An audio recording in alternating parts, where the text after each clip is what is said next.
تو فرض کریں کہ مکہ کی وہ تپتی ہوئی ریت اور اس سے دور فران کے پہاڑی سلسلے میں واقع غار ہرا کی خاموشی، ایک ایسی غار جو بے مشکل 4 گز لمبی اور 1.5 گز چوڑی ہے، اور وہ شہر سے تقریباً 3 میل کے فاصلے پر ہے نا؟ بالکل 3 میل کے فاصلے پر۔ وہاں ایک 40 سالہ شخص دنیا کے شور و غل سے کٹ کر تنہائی میں کائنات کے خالق پر غور و فکر کر رہا ہے۔ اس کیفیت کو تہنس کہا جاتا ہے۔ صحیح۔ پھر اچانک رمضان کی ایک رات، جسے لیلۃ القدر کہا گیا، وہاں ایک فرشتہ ظاہر ہوتا ہے اور کہتا ہے کہ اقرا، یعنی پڑھو۔ تو یہیں سے انسانی تاریخ کے سب سے بڑے انقلاب کا آغاز ہوتا ہے۔ واہ، کیا زبردست منظر کشی کی ہے آپ نے۔ شکریہ۔ تو تمام پٹواری امیدواران کو آج کے اس خصوصی تفصیلی جائزے میں خوش آمدید۔ آج ہم بی پی ایس سی پٹواری سلیبس کے عین مطابق بلوچستان بورڈ کی مستند کتابوں سے اسلامیات کے بنیادی تصورات کو سمجھنے کی کوشش کریں گے۔ بالکل، اور ہمارے سامعین کو یہ بھی بتاتے چلیں کہ آج کی گفتگو مکمل طور پر ایک کوئز کے انداز میں ہوگی۔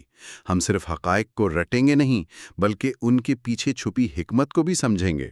اور ہاں، سامعین سے گزارش ہے کہ مزید بہترین اور مستند مواد کے لیے وہ دی گلوبل انسائٹس یوٹیوب چینل کو ضرور سبسکرائب اور لائک کریں۔ آج کا لیکچر ٹو دا پوائنٹ ہوگا اور ہم کسی اور غیر متعلقہ سورس کی تشہیر نہیں کریں گے۔ جی بالکل، سارا مواد اسی مستند سلیبس سے لیا گیا ہے، اور ہم کوشش کریں گے کہ کوئی ایک بھی MCQ مس نہ ہو۔ تو چلیں اب اس سب کو کھول کر دیکھتے ہیں۔ ہم شروعات کرتے ہیں اللہ کی سب سے بڑی نعمت یعنی قرآن پاک سے۔ جس طرح سفر کے لیے نقشہ ضروری ہے، ویسے ہی زندگی کے لیے قرآن۔ تو اگر میں آپ سے پوچھوں کہ الفرقان کا کیا مطلب ہے؟ اچھا، الفرقان کا مطلب ہے حق اور باطل کے درمیان فرق کرنے والی۔ زبردست۔ اور سورۃ البقرہ کی آیت 185 کے مطابق قرآن کس مہینے میں نازل ہوا؟ یہ تو بہت واضح ہے، رمضان کے مہینے میں، اور اس کی حفاظت کا ذمہ خود اللہ تعالیٰ نے لیا ہے۔ بالکل۔ اب ذرا نمبرز پر آ جاتے ہیں، تھوڑا سا ریپڈ فائر کرتے ہیں۔ قرآن پاک میں کل کتنی صورتیں ہیں؟ 114 صورتیں۔ صحیح۔ اور قرآن کا پہلا مکمل ترجمہ کس زبان میں ہوا؟ وہ فارسی زبان میں ہوا تھا۔ اچھا۔ اور قرآن پاک کی کل آیات کتنی ہیں؟ 6236۔ اور کل پارے؟ 30 پارے ہیں، اور ہر پارہ تقریباً 20 صفحات پر مشتمل ہے۔ زبردست۔ نزول قرآن کا بنیادی مقصد کیا ہے؟ اس کا بنیادی مقصد انسانیت کو رہنمائی فراہم کرنا ہے۔ ٹھیک ہے، اب ذرا نزول کے وقت کی طرف چلتے ہیں۔ پہلی وحی کے وقت نبی کریم صلی اللہ علیہ وسلم کی عمر مبارک کیا تھی؟ 40 سال تھیں، اور یہ وحی غار حرا میں نازل ہوئی تھی۔ اور نازل ہونے والی پہلی آیات کس سورت کی تھیں؟ وہ سورۃ العلق کی آیات تھیں۔ اور پہلی وحی میں کل 5 آیات نازل ہوئی تھیں۔ صحیح۔ نزول قرآن کا یہ پورا عمل کتنے سالوں میں مکمل ہوا؟ یہ 23 سالوں میں مکمل ہوا۔ یہاں جو بات سب سے زیادہ حیران کن ہے وہ یہ ہے کہ اللہ تعالیٰ نے خود اس کتاب کو مبارک کہا ہے۔ بالکل۔ اور یہ کتاب زندگی کے کس پہلو میں رہنمائی دیتی ہے؟ ہر شعبے میں۔ مطلب یہ کسی خاص دور کے لیے نہیں، بلکہ قیامت تک آنے والی تمام انسانیت کے لیے ہے۔ تو کیا انسانی زندگی کا کوئی ایسا پہلو ہے جو اس کتاب میں مذکور نہیں؟ جی نہیں، کوئی بھی نہیں، ہر پہلو موجود ہے۔ دراصل دنیا میں علم کا اصل سرچشمہ اور تمام اسلامی علوم کی بنیاد ہی قرآن مجید ہے۔ یعنی کوئی بھی شخص اس کتاب سے ہدایت حاصل کر سکتا ہے نا؟ بالکل۔ اور مسلمانوں کا قرآن سے رشتہ جسم اور روح کا سا ہے۔ قرآن کے بغیر اسلام کی حیثیت ایک بے روح سی ہے۔ اچھا، اسی لیے حجۃ الوداع کے موقع پر نبی صلی اللہ علیہ وسلم نے مسلمانوں کے درمیان 2 چیزیں چھوڑنے کا ذکر کیا تھا۔ جی ہاں، ایک قرآن اور دوسری آپ صلی اللہ علیہ وسلم کی سنت۔ آپ نے فرمایا تھا کہ جب تک تم ان 2 چیزوں کو یعنی کتاب اللہ اور سنت کو تھامے رکھو گے، گمراہ نہیں ہوگے۔ سبحان اللہ۔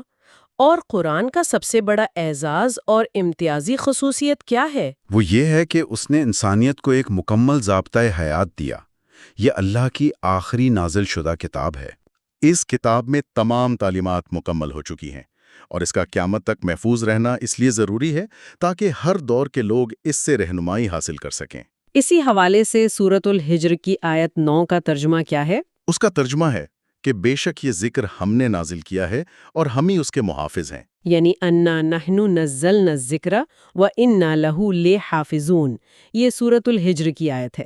اچھا، قرآن میں انسانوں کی رہنمائی کے لیے کیا کیا موجود ہے؟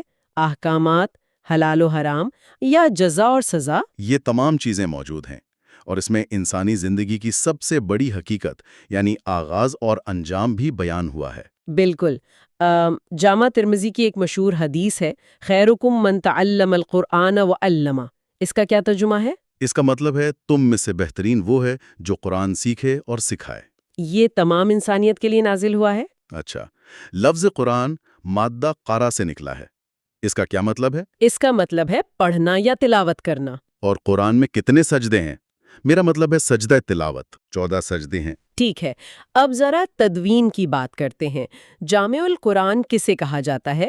حضرت عثمان رضی اللہ عنہ کو۔ اور قرآن کی پہلی باقاعدہ تدوین کس خلیفہ کے دور میں ہوئی؟ وہ حضرت ابو بکر رضی اللہ عنہ کے دور میں ہوئی تھی۔ ہم نے پہلے ذکر کیا کہ قرآن پاک پہلی مرتبہ رمضان کے مہینے میں نازل ہوا، تو کس کاتب وحی کی سربراہی میں قرآن جمع کرنے کی کمیٹی بنی؟ حضرت زید بن ثابت رضی اللہ عنہ کی سربراہی میں۔ یہ فیصلہ دراصل جنگ یمامہ کے بعد ہوا تھا، جس میں بہت سے حفاظ شہید ہو گئے تھے۔ صحیح۔ اور حضرت ابو بکر کا مرتب کردہ قرآن کا اصل نسخہ حضرت عمر کی وفات کے بعد کس کے پاس رکھا گیا؟ وہ حضرت حفصہ رضی اللہ عنہا کے پاس رکھا گیا تھا۔ اچھا، مکہ میں نازل ہونے والی صورتیں کیا کہلاتی ہیں؟ مکی صورتیں۔ اور ہجرت کے بعد مدینہ میں نازل ہونے والی صورتیں مدینی صورتیں کہلاتی ہیں۔ بہت خوب۔ قرآن کی سب سے طویل صورت کون سی ہے؟ سورۃ البقرہ۔ اور سب سے چھوٹی صورت سورۃ الکوثر ہے۔ اور کس صورت کو قرآن کا دل کہا جاتا ہے؟ سورۃ یاسین کو۔ اچھا، کون سی صورت بسم اللہ سے شروع نہیں ہوتی؟ سورۃ التوبہ اور سورۃ النمل میں بسم اللہ 2 مرتبہ آئی ہے۔ سورت الفاتحہ کو ام الکتاب بھی کہا جاتا ہے، اس کا کیا مطلب ہے؟ اس کا مطلب ہے کتاب کی ماں یا جڑ۔ اور کس سورت کو عروس القرآن یعنی قرآن کی دلہن کہا جاتا ہے؟ سورۃ الرحمن کو۔ کیا بات ہے! قرآنی حروف پڑھنے کے ثواب کے بارے میں بتائیں۔ ایک حرف پڑھنے پر کتنی نیکیاں ملتی ہیں؟ 10 نیکیاں ملتی ہیں۔ واہ! اچھا، کون سی سورت فتنہ دجال سے تحفظ فراہم کرتی ہے؟ سورۃ الکہف اور سورۃ الاخلاص ثواب میں 1/3 یعنی 1/3 قرآن کے برابر ہے۔ تو قیامت کے دن قرآن اپنے پڑھنے والوں کے لیے کیا بن کر آئے گا؟ ایک سفارشی بن کر آئے گا۔ اور ہر رات کون سی سورت پڑھنا عذاب قبر سے بچاتا ہے؟ سورۃ الملک۔ قرآن کو دیے گئے نام الشفا کا کیا مطلب ہے؟ شفا یا علاج۔ اچھا، قرآن میں اللہ تعالیٰ کے کتنے نام مذکور ہیں؟ 99 اور 26 انبیاء کا نام لے کر ذکر کیا گیا ہے۔ سب سے طاقتور اور فضیلت والی آیت کون سی ہے؟ آیت الکرسی۔ اور قرآن میں کل رکوع کتنے ہیں؟ 558 رکوع ہیں۔ کس صحابی کا نام صراحت کے ساتھ قرآن میں آیا ہے؟ حضرت زید بن حارثہ رضی اللہ عنہ کا۔ اور کس واحد خاتون کا نام لے کر ذکر کیا گیا ہے؟ حضرت مریم علیہ السلام کا۔ قرآن میں سب سے زیادہ کس شہر کا ذکر ہے؟ مکہ کا۔ اور سب سے زیادہ کس پیغمبر کا ذکر آیا ہے؟ وہ حضرت موسیٰ علیہ السلام ہیں۔ اور ظاہر ہے قرآن کس نبی پر نازل ہوا؟ وہ تو ہم سب جانتے ہیں، حضرت محمد صلی اللہ علیہ وسلم۔ مکی صورتوں کی تعداد کتنی ہے؟ 86۔ اور مدنی صورتوں کی تعداد 28 ہے۔ اصحاب الکہف کی مناسبت سے چیپٹر آف دا کیو کس صورت کو کہا جاتا ہے؟ سورۃ الکہف کو۔ اور سورت الاخلاص کون سا تصور سکھاتی ہے؟ یہ خالص توحید کا تصور سکھاتی ہے۔ اچھا، پیچھے ہم نے بات کی تھی تدوین کی۔ حضرت ابو بکر کو قرآن جمع کرنے کا مشورہ سب سے پہلے کس نے دیا تھا؟ حضرت عمر رضی اللہ عنہ نے۔ اور سورت الواقعہ کو خاص طور پر کس چیز سے بچاؤ کے لیے پڑھنے کی تلقین کی گئی ہے؟ غربت اور فاقے سے بچاؤ کے لیے۔ کون سی سورت ثواب میں 1/4 یعنی 1/4 قرآن کے برابر ہے؟ سورۃ الکافرون۔ اور سورۃ الزلزال کو فضیلت میں آدھے قرآن کے برابر کہا گیا ہے۔ اور کن 2 سورتوں کو الموذتین کہا جاتا ہے؟ سورۃ الفلق اور سورۃ الناس کو ملا کر۔ قرآن کے لیے استعمال ہونے والے لفظ الہدا کا کیا مطلب ہے؟ ہدایت اور النور کا مطلب ہے روشنی۔ قرآن نے خود کو عزت و شرف والا بتانے کے لیے کون سا لفظ استعمال کیا ہے؟ کریم۔ کتنی مرتبہ قرآن میں بسم اللہ دہرائی گئی ہے؟ 114 مرتبہ۔ اور کس واحد مہینے کا نام آیا ہے؟ صرف رمضان کا نام آیا ہے، اور واحد دن جس کا نام آیا ہے وہ جمعہ ہے۔ قرآن پڑھنے کا مسنون طریقہ کیا ہے؟ ترتیل کے ساتھ پڑھنا، یعنی ٹھہر ٹھہر کر۔ جو شخص مشکل محسوس ہونے کے باوجود قرآن پڑھے اس کے لیے کیا اجر ہے؟ اس کے لیے دگنا اجر ہے۔ مکہ میں کتنی آیات نازل ہوئیں؟ 4613 اور لفظ اللہ قرآن میں 2698 بار آیا ہے۔ حروف مقطعات سے کتنی صورتیں شروع ہوتی ہیں؟ 29 صورتیں۔ اور قرآن مجید کا موضوع کیا ہے؟ انسان۔ قرآن کو الذکر کہا گیا ہے، اس کا مطلب کیا ہے؟ نصیحت یا یاد دہانی۔ کس سورت کو قرآن کا ستون یعنی پلر آف دا قرآن کہا جاتا ہے؟ سورۃ البقرہ کو۔ اور قرآن کے سب سے پہلے حافظ کون تھے؟ حضرت محمد صلی اللہ علیہ وسلم خود تھے۔ اچھا، قرآن کس رات نازل ہوا؟ لیلۃ القدر میں۔ وراثت کے قوانین کس سورت میں تفصیل سے بیان ہوئے ہیں؟ سورۃ النساء میں۔ اور وضو اور تیمم کا حکم سورۃ المائدہ میں ہے۔ کون سی سورت کا نام ایک نبی کے نام پر ہے؟ سورۃ الابراہیم۔ 20ویں صدی کی جدید اردو تفسیر تفہیم القرآن کس نے لکھی؟ سید ابو العلا مودودی نے۔ اور قرآن کا پہلی بار اردو میں ترجمہ کس نے کیا؟ شاہ عبد القادر نے، جس کا نام موضح القرآن ہے۔ اب آتے ہیں اس طرف جو واقعی بہت دلچسپ ہے، یعنی عقائد اور عبادات۔ تو کلمہ طیبہ کے بنیادی اجزاء کتنے ہیں؟ 2 ہیں، توحید اور رسالت۔ اللہ تعالیٰ کے ساتھ کسی کو شریک ٹھہرانا کیا کہلاتا ہے؟ شرک، اور قرآن میں شرک کو ظلم عظیم کہا گیا ہے۔ مالی عبادت میں زکوٰۃ کی فرضیت کس چیز کی علامت ہے؟ یہ معاشرتی انصاف کے نظام کی علامت ہے۔ روزے سے متعلق قرآنی آیات کس صورت میں ہے؟ سورۃ البقرہ میں، اور روزے کا مقصد تقوی کا حصول بیان کیا گیا ہے۔ اطاعت رسول صلی اللہ علیہ وآلہ وسلم کے حوالے سے تقریباً کتنی آیات موجود ہیں؟ تقریباً 100 آیات ہیں۔ تو سورۃ النساء کی آیت اسی کا کیا ترجمہ ہے جس میں من یطع الرسول کی بات ہوئی ہے؟ اس کا ترجمہ ہے جس نے رسول کی اطاعت کی، اس نے در حقیقت اللہ کی اطاعت کی۔ قرآن کی کس سورت میں حج کا ذکر ہے؟ سورۃ الحج میں۔ اسلام کے نظام انصاف میں زکوٰۃ کا کیا کردار ہے؟ یہ مالی وسائل کی منصفانہ تقسیم کو یقینی بناتی ہے۔ اور اللہ کی راہ میں خرچ نہ کرنے یعنی زکوٰۃ نہ دینے والوں کے لیے سخت الفاظ کس صورت میں ہے؟ سورۃ التوبہ کی آیت 35 میں۔ وَأَقِیمُوا الصَّلَاةَ وَآتُوا الزَّکَاۃَ کا کیا ترجمہ ہے؟ نماز قائم کرو اور زکوٰۃ ادا کرو۔ زکوٰۃ ادا نہ کرنے والوں کے مال کے بارے میں کیا وعید سنائی گئی ہے؟ یہ کہا گیا ہے کہ اسے جہنم کی آگ میں تپایا جائے گا اور ان کی پیشانیوں اور پہلوؤں کو داغا جائے گا۔ اللہ معاف کرے، اسلامی عقائد اور عبادات کے بنیادی ماخذ کیا ہیں؟ قرآن اور سنت۔ روزے کے ذریعے کون سی اخلاقی قدر پیدا ہوتی ہے؟ صبر اور تقوی۔ کعبہ کا طواف کس عبادت کا حصہ ہے؟ حج اور عمرہ کا۔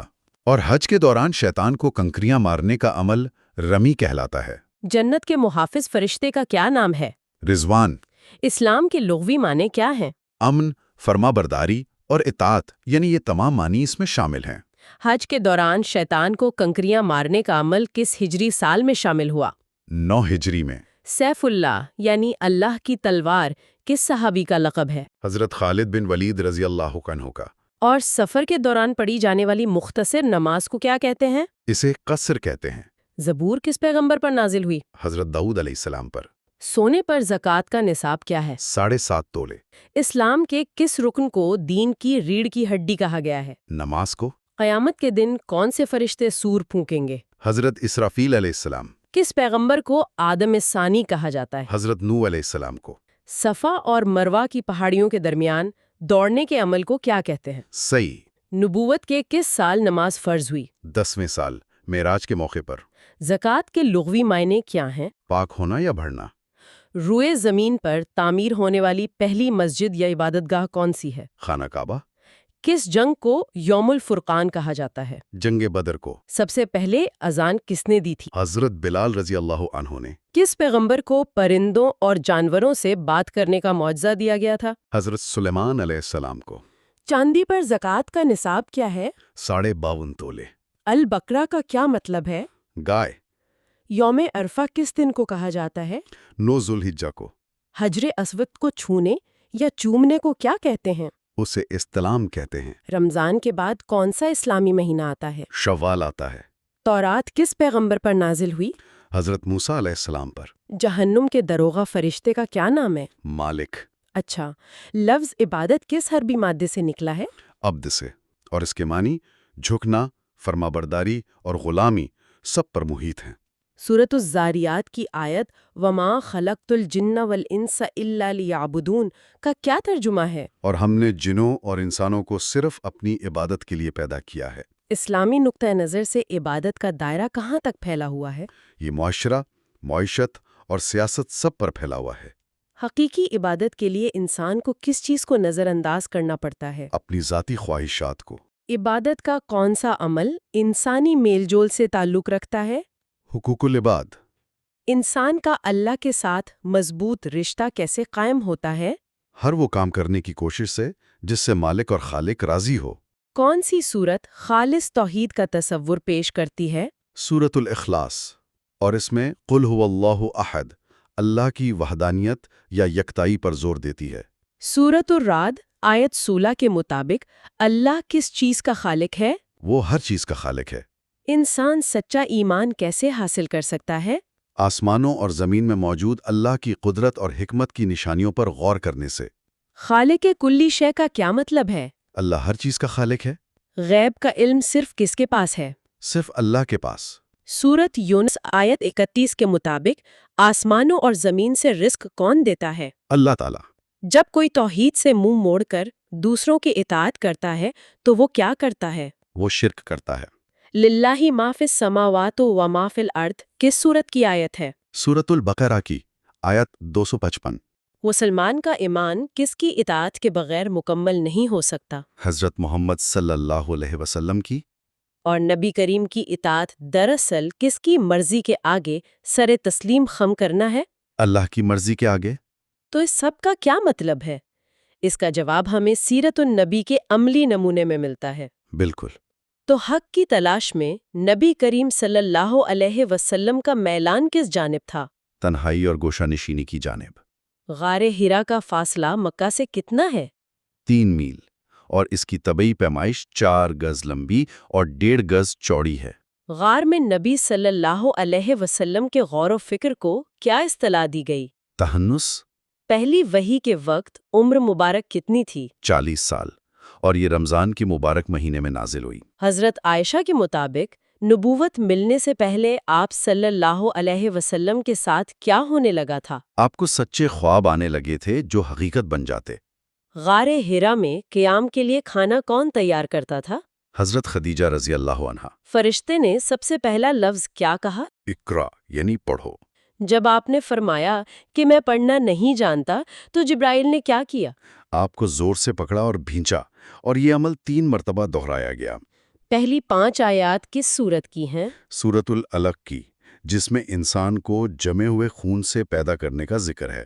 غار سے واپس آتے وقت آپ کی کیا کیفیت تھی؟ آپ خوف سے کانپ رہے تھے اور حضرت خدیجہ سے آ کر کہا، مجھے کپڑا اڑا دو، یعنی زملونی زملونی۔ حضرت خدیجہ نے آپ کو تسلی دینے کے لیے کن خوبیوں کا ذکر کیا؟ صلہ رحمی، غریبوں کی مدد اور مہمان نوازی۔ پھر وہ آپ کو کس کے پاس لے گئیں؟ ورقہ بن نوفل کے پاس، جو ایک عیسائی عالم تھے۔ ورقہ نے فرشتے کو کیا شناخت دی؟ ناموس، وہی فرشتہ جو موسیٰ علیہ السلام پر آیا تھا، اور انہوں نے پیشگوئی کی کہ آپ کی قوم آپ کو شہر سے نکال دے گی۔ وہی نازل ہونے کے سلسلے میں آنے والے عارضی وقفے کو کیا کہا جاتا ہے؟ فطرت الوحی۔ نبی کریم صلی اللہ علیہ وسلم کس مقام پر پیدا ہوئے؟ مکہ میں دار ابن یوسف سوق اللیل میں۔ آپ کی رضائی بہن کا کیا نام ہے؟ حضرت شیمہ۔ ابو البشر کس پیغمبر کو کہا جاتا ہے؟ حضرت آدم علیہ السلام کو۔ نماز جنازہ میں کل کتنی تکبیریں ہوتی ہیں؟ 4 تکبیریں۔ حضرت ابو بکر کا اصل نام کیا تھا؟ عبداللہ۔ واقعہ معراج کس رات پیش آیا؟ 27 رجب کو۔ قرآن پاک میں لفظ محمد کتنی مرتبہ آیا ہے؟ 4 مرتبہ۔ خواتین میں اسلام کی پہلی شہید کون تھیں؟